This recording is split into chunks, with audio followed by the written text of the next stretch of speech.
Andhra special spicy கொத்து வங்காய் கறி எப்படி செய்யலான்னு பார்க்கலாமா? இதுக்கு ஒரு பேனில் வேர்க்கடலை, கொஞ்சோண்டு தனியா, ஒரு பட்டை, 2 கிராம்பு, 2 ஏலக்காய், அதோட கொஞ்சோண்டு சோம்பு, ஒரு 5 6 முந்திரி, எள்ளு. உங்களுக்கு ட்ரை கோகோனட் பிடிக்குன்னா அதையும் கொஞ்சம் சேர்த்துக்கிட்டு நல்லா பொன்னிறமாக வறுத்துட்டு மிக்சியில் போட்டு ஃபைன் பவுட்ரு பண்ணிக்கலாம். அந்த பவுடரோட மஞ்சத்தூள், வெறும் மிளகாத்தூள், கொஞ்சம் உப்பு, இஞ்சி, பூண்டு, ஒரு வெங்காயம், கொஞ்சோண்டு கொத்தமல்லி தழைகள் எல்லாத்தையும் போட்டு திருப்பியும் நல்லா கிரைண்ட் பண்ணி எடுத்துக்கலாம். அந்த கிரைண்ட் பண்ண பேஸ்ட் இந்த மாதிரி இருக்கும். கத்திரிக்காவை 4ஆக ஸ்ப்ளிட் பண்ணிவிட்டு நம்ம அரைச்சிருக்கிற பேஸ்ட்டை அது உள்ள ஸ்டஃப் பண்ணிக்கலாம். மிச்சம் இருக்கிற பேஸ்ட்டை நம்ம குழம்புல போடுறதுக்கு எடுத்துக்கலாம்.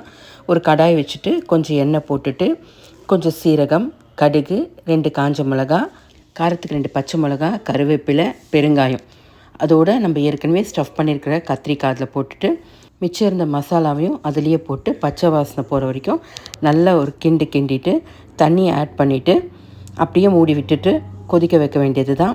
சிம்மரில் ஒரு 15 மினிட்ஸ் இருந்தால் போதும். நல்லா கொதிச்சிடும். எண்ணெய் பிரிஞ்சு வந்தோன்னே கொஞ்சோண்டு கரம் மசாலா சேர்த்துட்டு கொத்தமல்லி தழைகளை மேலே சேர்த்துட்டு சிம்மரில் ஒரு 5 மினிட்ஸ் வச்சுடுங்க. பாருங்கள், சூப்பர் டேஸ்டியான ஒரு ஆந்திரா ஸ்பெஷல் கொத்து வங்காய் ரெடி. இது நீங்கள் சப்பாத்தி, பூரி, ரைஸ் எதோ விட வேணால் சாப்பிட்லாம். ட்ரை பண்ணி பாருங்கள், ரொம்ப டேஸ்டியாக இருக்கும். Subscribe for such interesting videos.